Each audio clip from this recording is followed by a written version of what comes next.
think they have all the tools to be able to do that. So gonna be curious to see what really happens in the early game. Is Schoenfly gonna play for an invade onto Mochi? If these skirmishes do happen early, I think this is when we're gonna see the Leona and the Nautilus really shine.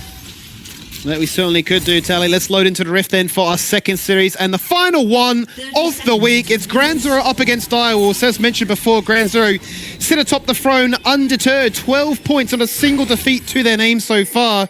And if Direwolves still want to retain their tie with Ion for that 4th position, they would need to get a perfect 2-0 here tonight. So a lot on the cards. But let's see if anything occurs here from the level 1 go. Yeah, it's just going to be a lot of fanning, honestly. I think both teams are a bit afraid of splitting the map, because I always talk about with these full clear junglers, you don't want to initially invade because on your re-clear, your camp spawns are just, the timings are off, which means you aren't getting as much golden experience as possible. So always playing for the standard full clear is just more efficient on these champions who don't want to blow the game up early and want to be able to get as much golden experience as possible. So, as a mid laner, what are we expecting from this matchup in particular? Also, we know that for Fido, Corki really is his bread and butter. But in terms of the Jace, how does that want to try and interact? Well, the way most Jace matchups work is if you step outside the creep wave, he's always going to out-trade you, right? Landing that shock blast combo does a lot of damage. But, playing inside your creep wave means you're just always going to trade orders on your minions with Jace. It's going to be a bunch of even trading, even pushing, because it's very hard for Jace to land that combo. It's just all about Will trying to be able to find that, melee hammer combo with the auto attack follow-up, and you get to see the trade back from Fido. But he has the fleet footwork skinny, which means these extended trades will always favor him as he has the sustained advantage. Yeah, even with that phase rush to try and get a bit of movement speed himself, wasn't enough to run away from that Gatling gun channel, which did a lot of damage in retaliation to that hammer form slam. So going to feel a little bit worse aware now, already chugging through those consumables. I'm going to be very much reliant then on that Doran's Blade. Meanwhile, topside, Tien's done so much damage onto Mayfan. But he's reminded them who the boss really is. And even in the bot lane too, I mean, overall, every lane is certainly going GZ favored. Yeah, I think something to note right now that's really important, Skimmy. Schoenfly not opting to path towards top to pound the really punish Mayfan and dive for the amount of health he lost in the early game. He's playing for the invade onto Mochi, so he wants to abuse the priority he has in mid bot right now thanks to the really nice trade coming out of Fido, and try abuse Newly's strength in the early game. Play that 1v1, find the execute. But Mochi is going to leave, doesn't want anything to do with that. He's going to have to walk to the enemy's top side, but he's going to do it over vision. Yeah, he certainly is. Even without the spear connecting, enough damage was done for Mochi to show respect and say, you know what, you can have that side of my jungle. I'll just play towards here. He's going to path up into the top tri-bush and realize, what, there's another bit of vision there as well. So easy said than done for me to try and find a way to bail myself out here. Not even entertain the idea of a gank. Actually just going to completely go into the enemy side jungle. Shern says, well, that's easy enough for me then to turn a Gromp into a gank and say, who's our focus? It has to be Katsuri. He flashes, he cleanses, he still falls on down. Shern just breaks the tower range, and the shock blast comes in as Chuggy burns the TP, flashes the wall, and the flash does not save Kurak. And that's the saving grace there. But on the other side of the map, we see Fido walking in to push Mochi out of his camp, both Solar's collapse, and find an easy kill. Really, really nice early game from Ground Zero. Pretty much every single angle that they had to attack was executed on, and really well defended by the Solarians coming out of Ground Zero. This is the expertise we talk about in these matchups, and this is why it's so hard to play, carry matchup versus Shern, because he's so good at utilizing his team to make sure you have a hard time. Absolutely, yeah, would have no doubt been communicating to his team, I'm making this gank happen, he's no doubt going to be looking to try and invade. It was a simple peek into that lane and say, hello, what's happening here? You're unable to deny anything from us. He has no flash. He might be going down here if the Zenith Blade does land. Let's see what they can do. The acceleration gate is there, but the Zenith Blade will connect in tower range. Is it enough? Is the stun there? Oh, look at that hook from Shinky! That may have just saved him. And they are so unfortunate, the Wolfpack, not to answer back with something, but Tien certainly will, as he gets a cheeky solo in top lane. It absolutely saved him, and on the exit there, we missed it, but Mochi picks up the kill onto Kurak, so what a nice hook coming out of Shinky. But we see in the top lane, Tien so comfortable in these carry versus carry matchups. He is the coach of top lane, we always talk about it, and he does such a good job to find it. But will Lemus be able to survive this one with these summoners? What can you do on this occasion? You're going to be surrounded by 3 members. Has the flash available, but says, you know what, it is a done deal. I may just fall on down. Shinky really flirting with death. Doesn't fall on down, And that has to feel good for Katsuri to answer back to the gank he had already. And now we talk about like how bad it looks in the early game for Direwolves based on the early path from Schoenfire. But I think that one hook from Shinky, saving his mid laner, killing Kurak in the aftermath, and then diving bot lane just really turned around the game state. And this is really, really good for Direwolves. Yeah, it's really, really strong. It's a great performance to open up their accounts here in terms of respecting the pressure and answering back with some of your own. One thing to anticipate, but certainly another thing to make it work. I'm curious to see how this matchup in top lane does start to develop here, because it's not going to become easier for Jax anytime soon. The spear is looking, the wave is massive. It's a cannon one, so Mayfarm really can't do much to try and trim this. 2 seconds on stun. And he's got nobody coming to back him up. He doesn't even have ultimate as the Dominus is active. He's holding his stun. They'll take these turret plates, they'll look for the stun, the spear is there, Schoenfire tanks up 2, walks away, and they're saying, well, do we get this or not? I'm not sure. I don't know how close Mayfarm is to 6, it might be the difference here. He's just at 6, and he's just going to get the kill. We pan down to bot lane because there's action happening there as well. But that is crazy for Mayfarm's success in this one. Lemus is ticking down. The Ignite takes it in the end for Shinky. And is this the makings of a bit of a cheeky upset here? In a straight-out 2v2, Direwolves win. That should never happen on that dive. Skimmy Schoenfire throws his spear before the stun even lands, and then, they wait for the cooldown to come back up, but they completely missed it on the initial dive, so Mayfarm gets level 6 and takes out Schoenfire. That should be a completely free dive for the top side of GZ, but I want to check on the bot side and how this fight actually turned out. I think this is an extended trade. Really nice hook from Shinky, which means he's taking the brunt of the creep aggro, and the damage coming out of Varus this early in the game, especially when he has a Dirk in his inventory, is just lethal for Lemus. Yeah, it's a lot of damage. Certainly Varus will pack a bit of a punch at this stage of the game. And yeah, Lemus, as you mentioned, really can't look to answer back into this one. So, champion bounties are all gone. I mean, Tien already had it this early on into the game, so that's got to feel good for the side of, the Direwolves. But it's back again. Grubs are being slain, and Nidalee obviously excels at doing that. Yeah, we do see the kill lead going to Direwolves right now, but Ground Zero still have control of the map. Have to see if Mochi is able to take away this red once again, like Sean's communicating. He's going to go for this camp. Guys, can we collapse? Can we punish him? Will he be able to pick it up in time? He does have access to the smite. I'm a bit afraid that with the collapse come through, his flash is not off cooldown yet. There's still 18 seconds. This could be Mochi going down on the exit. No, I think this is the case of him actually flipping it around, saying I've got Shinky in my back pocket here to protect. The bot lane of Lemus is locked underneath the tower. He's going to try and disengage away to Katsuri, but just out of range with that Zenith Blade. Even Chungy getting involved with a shock blast for the assist. And this is the best case scenario. If you want to make sure that this head-to-head is won by the Direwolves, make sure Katsuri is fed. The script writer, Skimmy, they're whispering. It might come through. It could happen. It could be just that classic example of you've won the match of the split, but now can you win the game thereafter? Yeah, and I think that it's very telling that this game looks so bad for Ground Zero right now. It looks like everything's falling apart for them, but they're still managing to keep the gold so close. As Tien once again going for the all-in on top side, and I think that with his item advantage and his cooldowns up being up right now, he might just find another solo kill. Yeah, he's going to find it. It was quite clever there from Mayfarm to ward hop to safety and lose vision for just a second, but so hard to escape the crocodile. He's 3-0. This is going to be a very scary Renekton, and not one that we say is going to fall off into oblivion. And can Tien have the same impact on the Renekton? We're used to Ground Zero games where, the mid-bot side completely explodes to something unfortunate, but Tien's on that Camille, and he still carries the game because he's scaled up. Can he have that same impact on the Renekton? He's so far ahead right now. Will he be able to have the same presence in his team fights going forward? The flash. Otherwise, Shinky was a dead man walking there, but it's not going to stop the aggression coming out of Kurak. Relentless in his ability to make things happen, but maybe a little bit too eager as they try and get the final tick of damage to complement that final Ignite tick. Lemus will get one, his first of the game, but as you mentioned, Mochi is on the hunt. Flash, bop you on the nose, and take you down for a double. And this volatility is really spread across the rift. Yeah, and this Varus is starting to become very scary from the Direwolves side. Katsuri's going to base and potentially pick up his first lethality item in the opportunity and be so far ahead of the clock when it comes to his damage. We look at Lemus's inventory.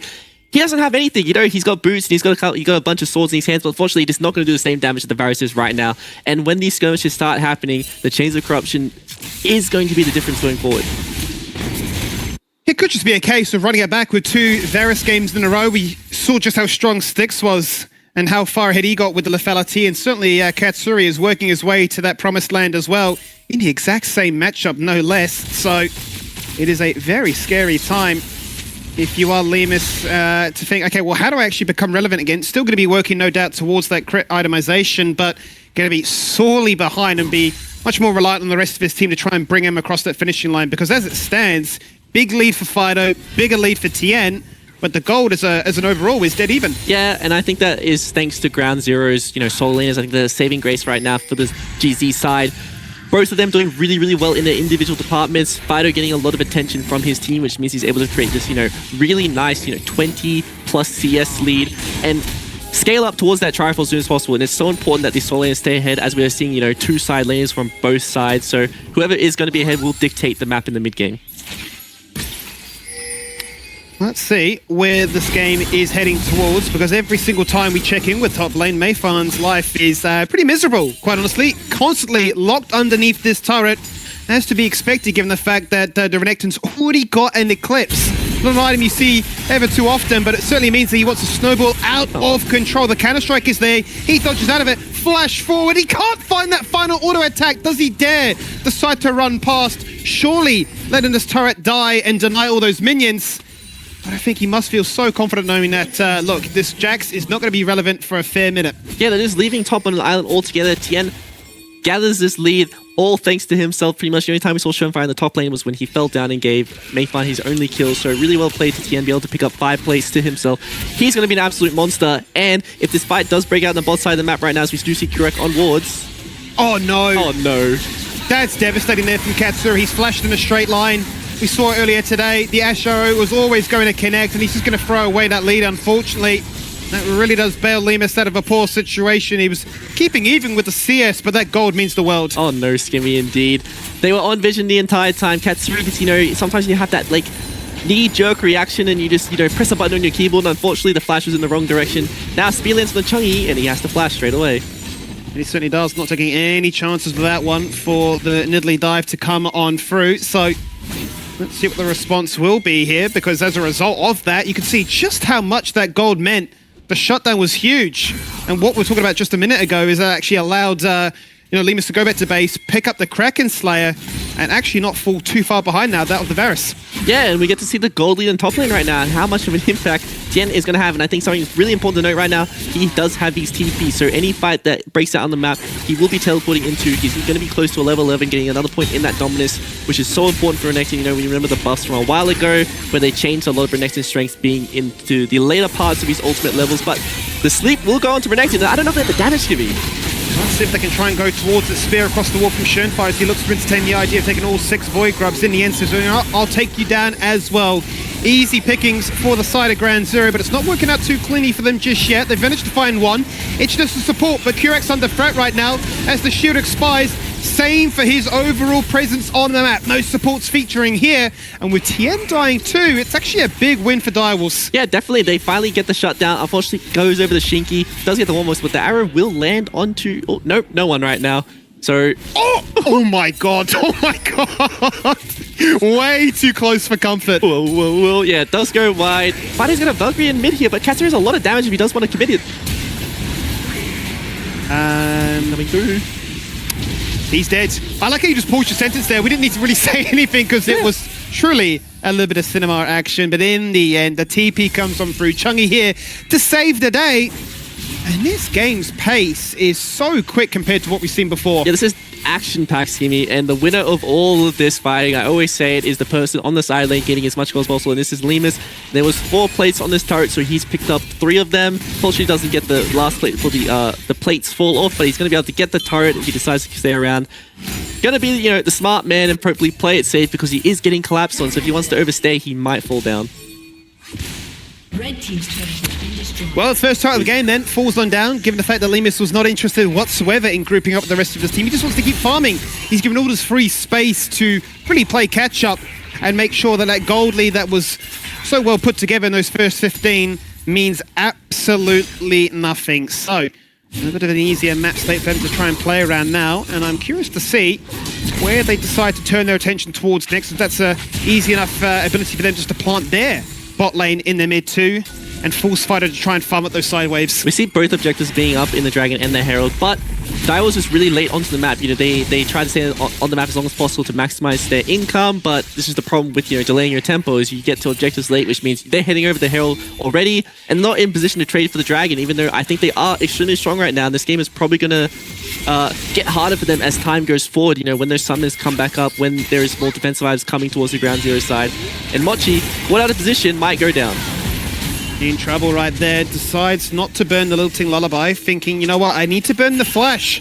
So engage potential is certainly going to be hampered for the meantime. Very strong on Lillian, no mention there that with the 8 stacks in the Dark Seal and the Blackfire Torch as well, certainly packs a punch and does not want to throw that away anytime soon. First Dragon did go the way of the Direwolves, and with the second one up and available, it's hard to contest it given they're so stuck underneath this turret, and it might not exist in a second with the Herald coming on through. Yeah, and that's the Chains of Corruption going on cooldown, so that's one of their main tools being used to poke out Tien as it was overextended a bit there.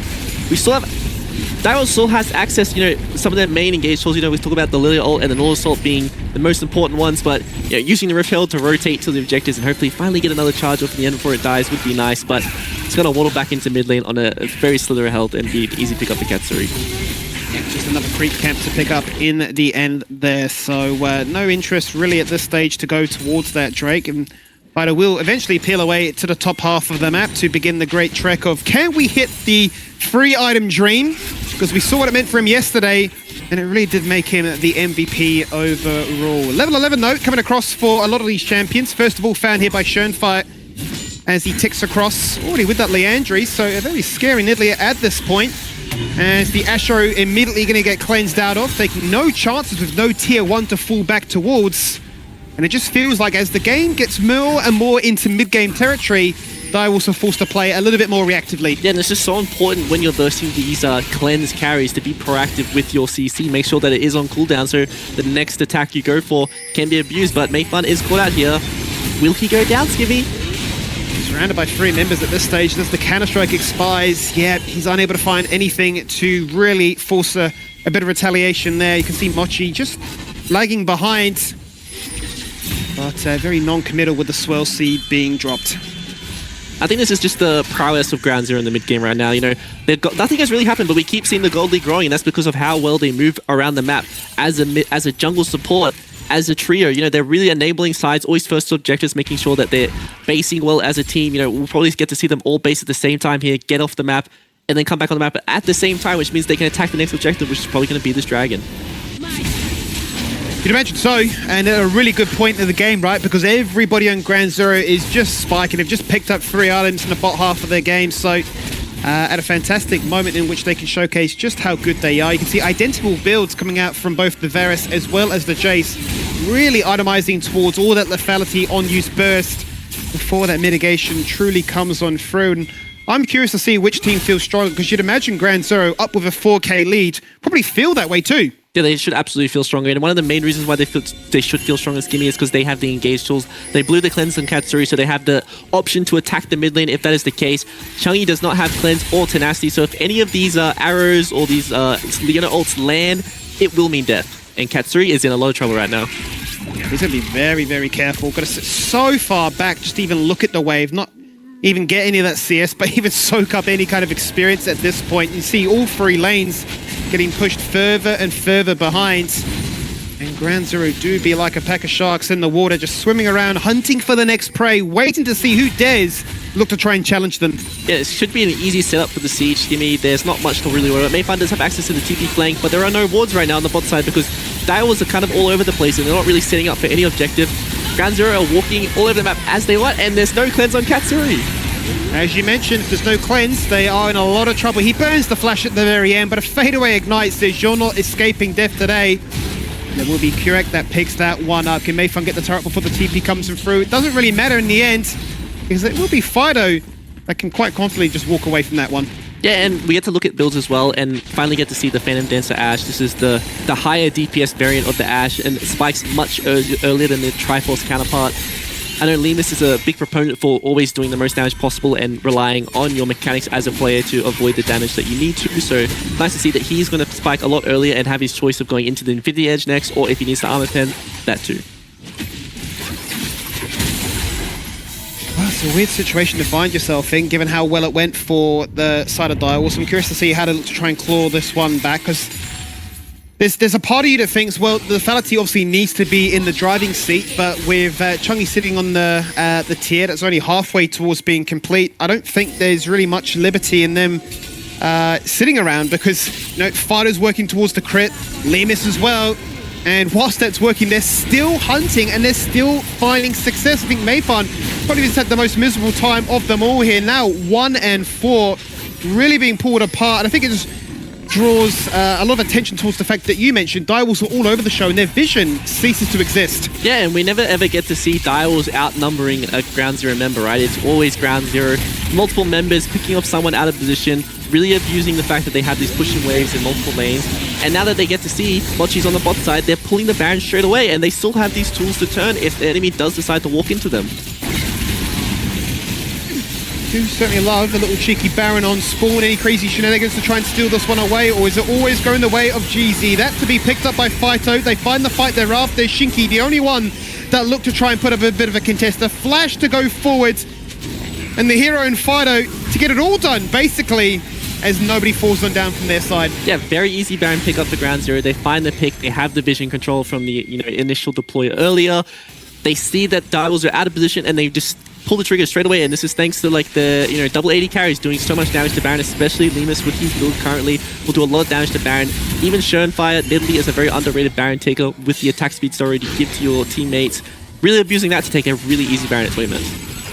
I think it draws a big highlight also to one of the key points you mentioned during the draft, right? The fact that they have been so relentlessly bullying Mayfan on the Jax. You said that Jax is fantastic into a double 80 carry setup, especially when there's a Nidalee to bolster it too, but really put so far behind from the very get-go from some fantastic play coming out of Tien. I think that point becomes a little bit null and void at this stage, and he's going to very much be playing on a bit of an island, whilst the rest of his team is to try and fend off the aggression that comes out from the most part by Kurak, always going in first. He's 1 and 7, but not without always serving his team up with all these juicy targets to take on down.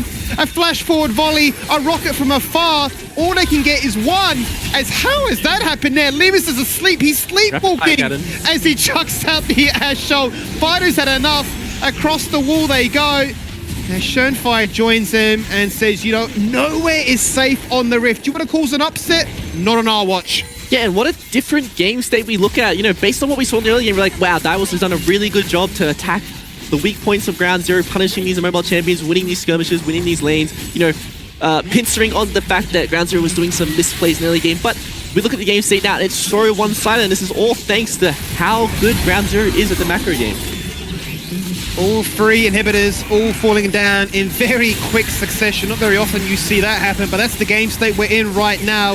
We've far gone past that 10k gold. We're looking to try and make it even more as Direwolves answer back and say we need some gold, and with our base in ruin, we're going to find it. Not only from the creeps, but also from all these shutdowns we're farming up to. I really enjoyed how Kurak just staunched with the entire Direwolves team there, and he is by himself. Schönfire is too low on health to really be a threat here.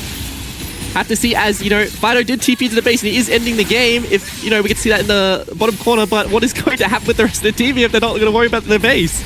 Absolutely. Kurak's been an absolute hero there, just locking everybody down for as long as possible. Fido says, just buy more time, I'll get it done. Oh, no. I am Oceanics X. Peke! Dies still a laser! But the order was already in flight.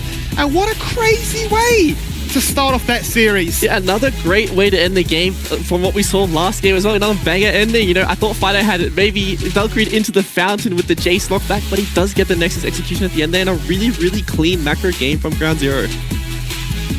Maybe a few worrying moments at the start, especially in that bot lane, but they answered back. They said, you know what? We know that the rest of our lanes are winning. We can put all of our